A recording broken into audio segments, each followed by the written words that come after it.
नमस्कार, मैं हूं प्रकाश श्रीवास्तव। हमारे खास कार्यक्रम पूरा सच में आपका स्वागत है। और खबरों की दुनिया में पूरा सच बहुत जरूरी होता है, क्योंकि झूठ से भी खतरनाक होता है अधूरा सच, और उसी तरह खतरनाक होती है अधूरी खबर। इसलिए हर खबर का पूरा सच हम आपको बताएंगे, वो भी तथ्यों, तर्कों और सबूतों के साथ। तो आइए बिना देर किए देखते हैं पूरा सच।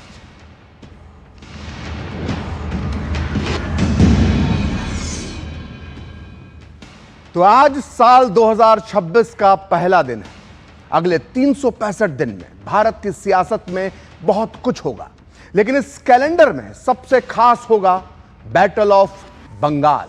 बैटल ऑफ बंगाल यानी बंगाल में होने वाले विधानसभा चुनाव। इस वक्त बंगाल की सियासत एक निर्णायक मोड़ पर खड़ी है, जहां एक तरफ ममता बनर्जी की तृणमूल कांग्रेस सत्ता बचाने की लड़ाई लड़ रही है, तो दूसरी तरफ बीजेपी ने सत्ता परिवर्तन के इरादे से शंखनाद कर दिया है।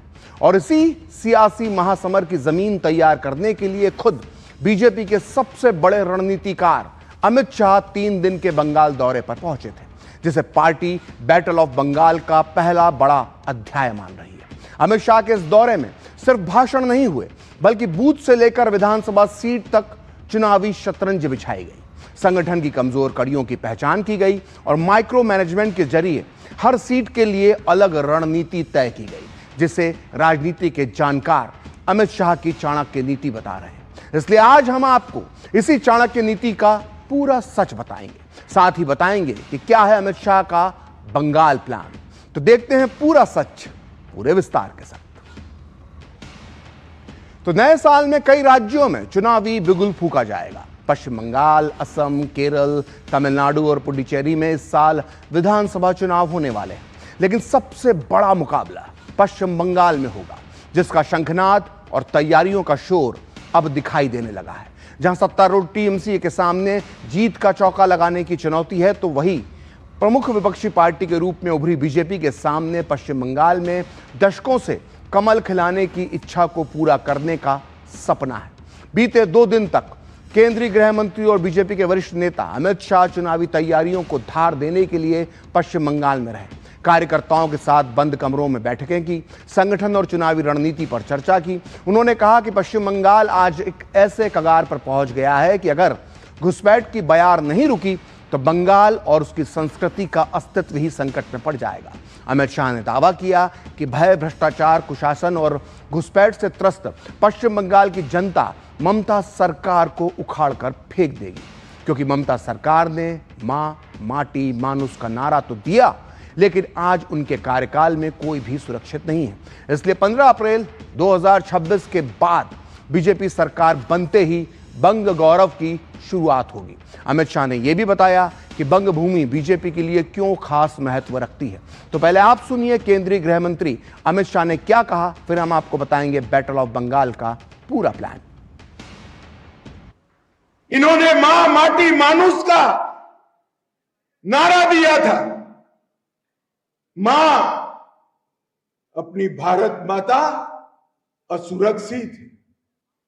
बंगाल की बेटी और मां भी असुरक्षित है।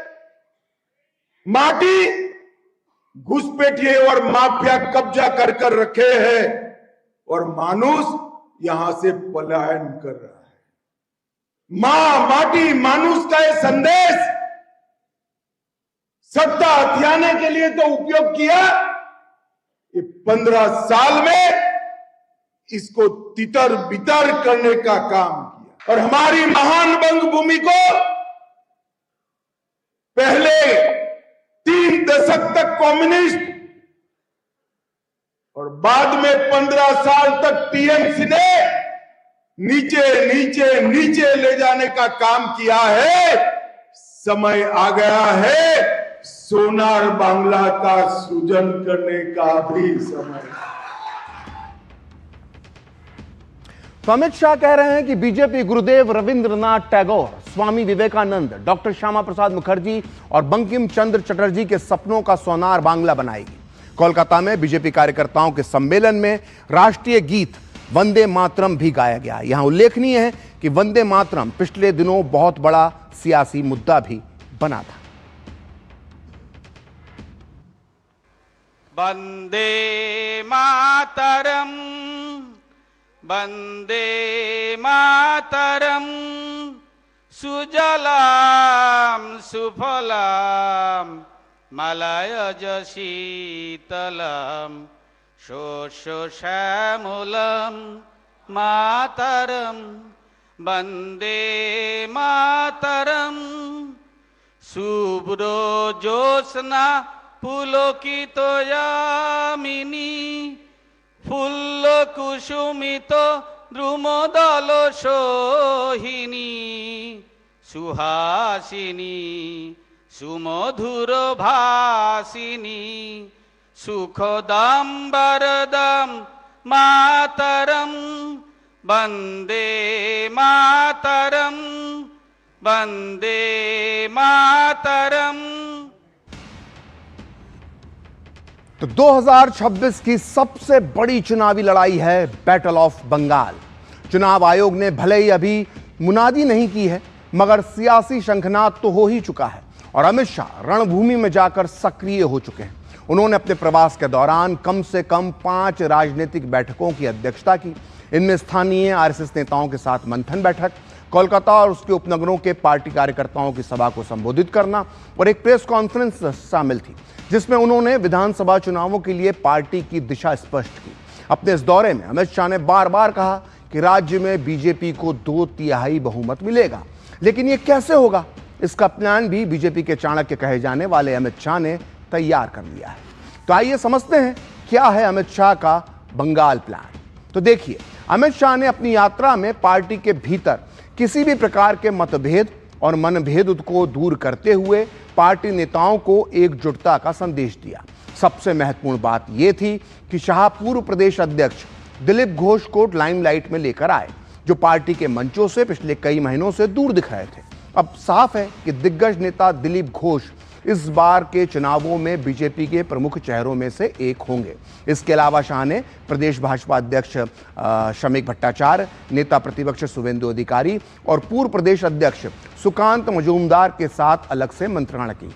दिलीप घोष समेत यही चारों नेता बंगाल भाजपा के 4 स्तंभ समझे जाते हैं। अमित शाह ने नए और पुराने दिग्गज नेताओं को एक साथ मिलकर जनसंपर्क तेज करने को कहा।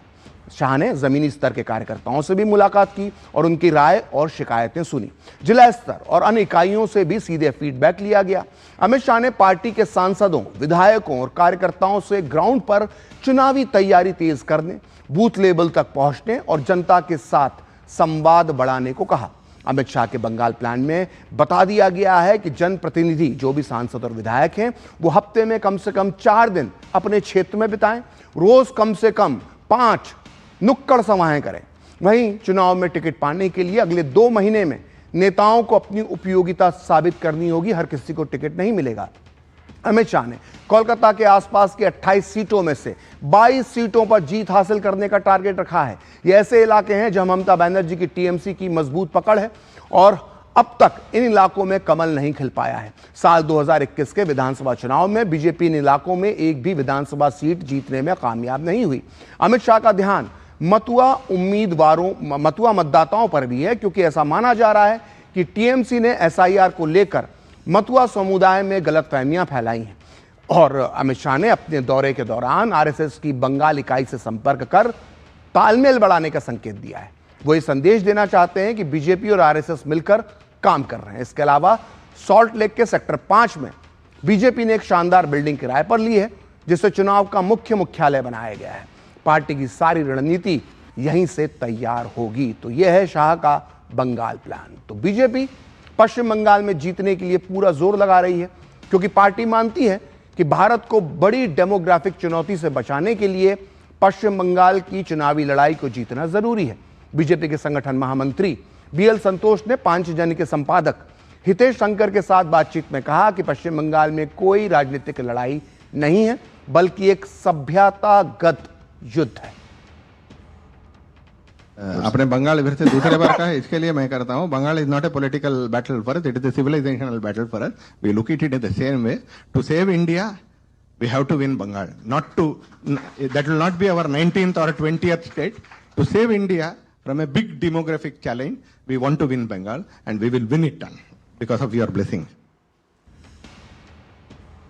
तो ये तो साफ है कि बीजेपी के लिए बैटल ऑफ बंगाल को जीतना कितना जरूरी है। जनसंघ के जमाने से ही बीजेपी श्यामा प्रसाद मुखर्जी की जन्मभूमि बंगाल को जीतना चाहती है। एक लंबे संघर्ष के बाद बीजेपी ने यहां पहली बार 2014 के लोकसभा चुनाव में अपना प्रभाव छोड़ा था। तब उसे 17% वोट प्राप्त हुए थे। हालांकि सीटें सिर्फ उसे 2 ही मिल पाई थी। इसके बाद 2016 के विधानसभा चुनाव में पार्टी को 10% वोट तो मिले, लेकिन सीटें सिर्फ 3 प्राप्त हुई। इसके बाद 2019 के लोकसभा चुनाव में बीजेपी को 41% वोट मिले, 41%, लेकिन सीटें 18 हासिल हुई, जो अच्छी थी। जबकि 2021 के विधानसभा चुनाव में पार्टी को 38% यानी 38% वोट प्राप्त हुए और सीटें मिली 77। यह एक बड़ी सफलता थी, क्योंकि सिर्फ 5 साल में बीजेपी की सीट 3 से बढ़कर सीधे 77 हो गई। वहीं 2024 के लोकसभा चुनाव में भारतीय जनता पार्टी को लगभग 39% वोट प्राप्त हुए और 12 सीटें मिली। लेकिन बड़ा सवाल यह है कि आखिर बीजेपी 2026 में असली विजय कैसे प्राप्त करेगी और इसके लिए उसके मुद्दे क्या होंगे। तो देखिए, इस बार बंगाल में चुनाव में बीजेपी के लिए सबसे बड़ा मुद्दा होगा घुसपैठ और अवैध प्रवास। अपने बंगाल प्रवास के दौरान गृह मंत्री अमित शाह ने बार बार आरोप लगाया कि टीएमसी सरकार जो है वो घुसपैठ को बढ़ावा दे रही है। और इसके अलावा बीजेपी डेमोग्राफी चेंज यानी जनसंख्या बदलाव को भी बड़ा मुद्दा बनाएगी, जो घुसपैठ से जुड़ा हुआ है। बंगाल के सीमावर्ती जिलों में तेजी से मुस्लिम आबादी बढ़ रही है और यहां हिंदुओं की संख्या लगातार कम हो रही है। साथ ही साथ बीजेपी बंगाल की सुरक्षा यानी देश की सुरक्षा जैसे नारों को भी मुद्दा बना सकती है।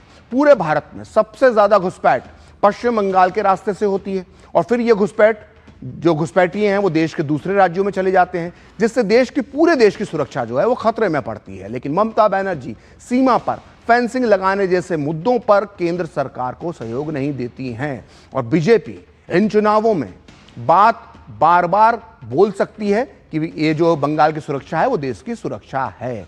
और बीजेपी का एक और बड़ा मुद्दा होगा ममता बनर्जी का मुस्लिम तुष्टीकरण। ममता बनर्जी पर बीजेपी हमेशा से तुष्टीकरण के आरोप लगाती है और इस आरोप में दम भी दिखाई देता है, क्योंकि ममता बनर्जी की पूरी राजनीति मुस्लिम वोट बैंक से शुरू होती है। वो अपने बयानों में, अपने क्रियाकलापों से इसे जो आरोप लगता है उनके ऊपर वो सच भी साबित हो जाता है।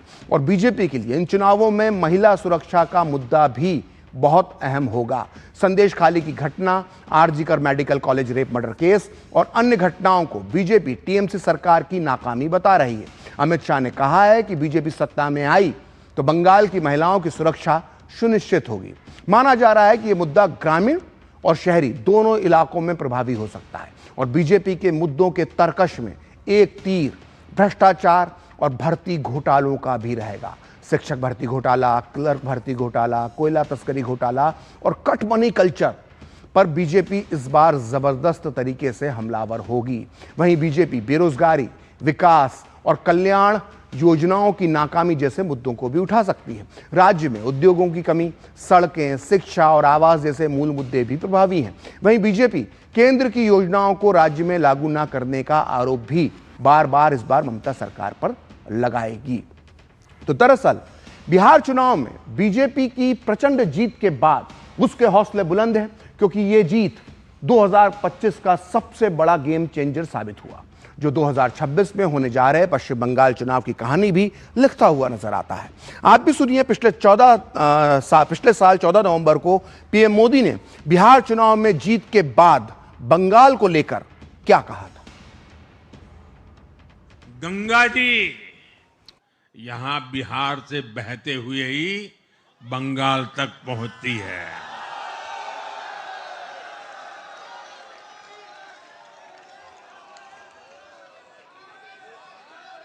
बिहार ने बंगाल में भाजपा की विजय का रास्ता भी बना दिया है।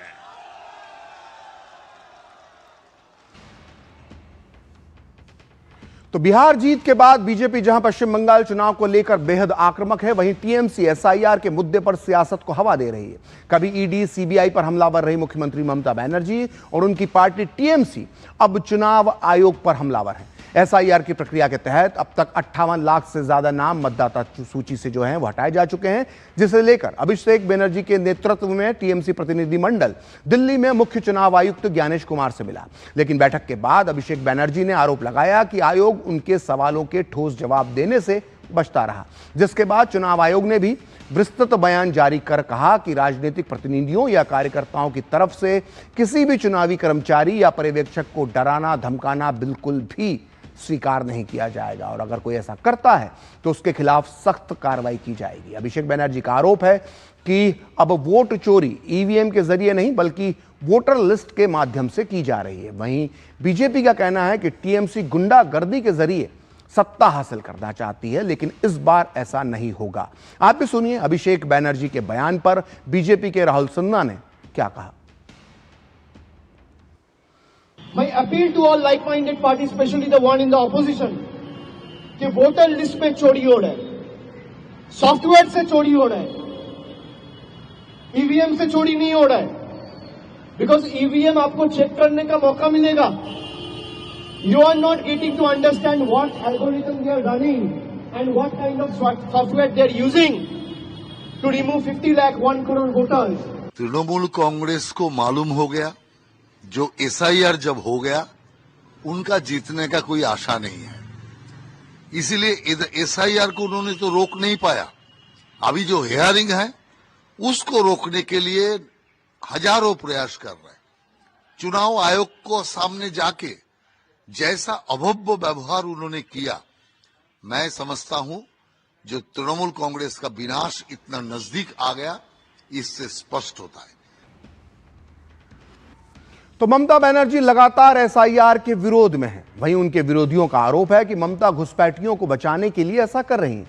कई रिसर्च में यह सामने आ चुका है कि इन घुसपैठियों में ज्यादातर बांग्लादेशी और रोहिंग्या मुस्लिम हैं जो अब बंगाल में वोटर बन चुके हैं। यानी कहीं ना कहीं यह मुद्दा मुस्लिम वोट बैंक से जुड़ा है, जो ममता बनर्जी की असली ताकत माना जाता है। 2021 के विधानसभा चुनाव के नतीजे भी यही साबित करते हैं। 2021 में मुस्लिम बहुल जिलों में टीएमसी ने क्लीन स्वीप कर दिया था। आइए अब हम आपको स्पष्ट तरीके से बताते हैं कि 2021 में मुस्लिम प्रभाव वाले जिलों में ममता दीदी की टीएमसी का परफॉर्मेंस क्या रहा था, जिसे देखने के बाद पूरा सच सामने आ जाएगा। ये देखिए, सबसे पहले बात करते हैं मुर्शिदाबाद की, जहां 22 सीटें हैं, जिसमें से टीएमसी 20 सीटों पर जीती थी 2021 में।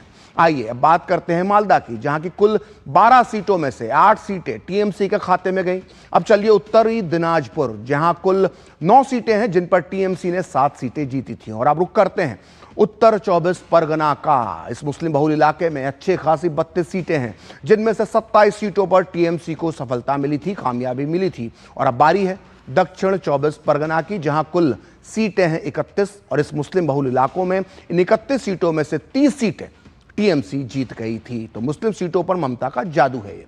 इसलिए बीजेपी ये आरोप लगाती है कि ममता बनर्जी अपने इस खास वोट बैंक को बचाए रखने के लिए हमेशा एक मुस्लिम समुदाय के पक्ष में खड़ी नजर आती हैं। इमामों और मुइज्जनों के भत्ता देने का निर्णय हो या अल्पसंख्यक समुदायों को विशेष योजनाओं का लाभ पहुंचाने की बात, ममता बनर्जी पर बार बार यह आरोप है कि वो मुसलमानों के वोट पाने के लिए इन कदमों का सहारा लेती हैं। मिसाल के तौर पर ममता बनर्जी पर आरोप है कि उन्होंने एक समुदाय विशेष को खुश करने के लिए जनवरी 2024 में राम मंदिर में होने वाले प्राण प्रतिष्ठा कार्यक्रम का निमंत्रण ठुकरा दिया था। इसके अलावा ममता बनर्जी ने मुस्लिम तुष्टीकरण की नीति पर चलते हुए कहा था कि वो पश्चिम बंगाल में ना तो सीए और ना ही एनआरसी को अनुमति देंगी।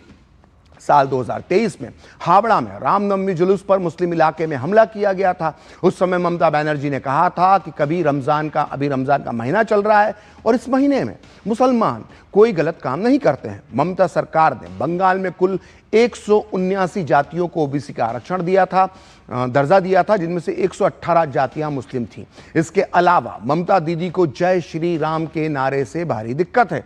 वो अक्सर इस नारे के विरोध में रहती हैं और उसका विरोध करती हुई देखी जाती हैं, चढ़ जाती हैं। और ममता की पुलिस ने 2020 में कलकत्ता में 44वें अंतर्राष्ट्रीय पुस्तक मेले में हनुमान चालीसा बांटने पर प्रतिबंध लगा दिया था। 2017 में ममता ने कहा था कि हर रोहिंग्या मुस्लिम आतंकी नहीं है, उन्हें वापस नहीं भेजना चाहिए। इसके अलावा 2017 में ममता सरकार ने पश्चिम बंगाल में दुर्गा पूजा के बाद मूर्ति विसर्जन पर रोक लगा दी थी और ममता बनर्जी ने दुर्गा पूजा के अगले दिन मुहर्रम होने के कारण मूर्ति विसर्जन पर यह रोक लगाने का फैसला किया था।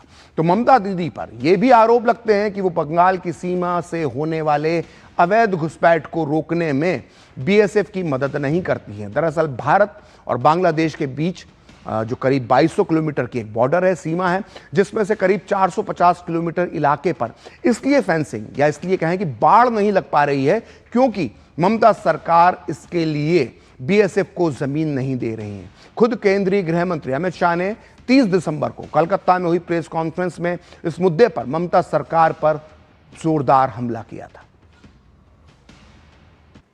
ममता जी, मैं आज आपको इस सार्वजनिक प्रेस वार्ता में पूछना चाहता हूं कि कौन सी सरकार है बांग्लादेश की पूरी सीमा पर जो वाड़बंदी करने के लिए, बॉर्डर पर फेंसिंग करने के लिए जमीन नहीं देती है। अगर आप जवाब न दे पाए तो मैं ही देता हूं, आपकी ही सरकार है जो जमीन नहीं देती है, जिसके कारण फेंसिंग का काम समाप्त नहीं होता है। तो पूरा सच में वक्त है ब्रेक का, और ब्रेक के बाद बताएंगे पश्चिम बंगाल में महिलाओं के साथ निर्ममता पर क्यों भड़की बीजेपी।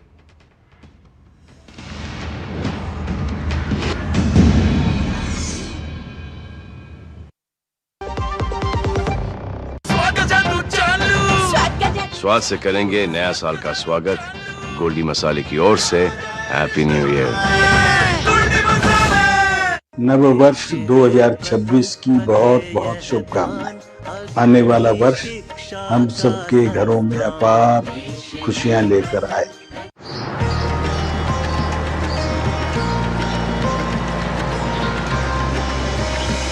माघ मेले की भव्यता और पवित्रता का एक बार फिर विश्व देखेगा नया स्वरूप। करोड़ों श्रद्धालुओं के लिए परंपराएं वही और सुविधाएं नई, जहां पग पग पर आस्था और दिव्यता की मिलेगी अनुभूति। जब संगम की रेती पर संत महात्माओं की होगी उपस्थिति, 6 पावन पर्व स्नानों में अखाड़ों के संतों का समागम, पूरे विश्व में माघ मेले की महानता का होगा वर्णन। यशस्वी प्रधानमंत्री नरेंद्र मोदी जी के मार्गदर्शन और माननीय मुख्यमंत्री योगी आदित्यनाथ जी के नेतृत्व में माघ मेला 2026 आस्था की लहराती पताका, विकास की नई गाथा, काम दमदार, डबल इंजन सरकार।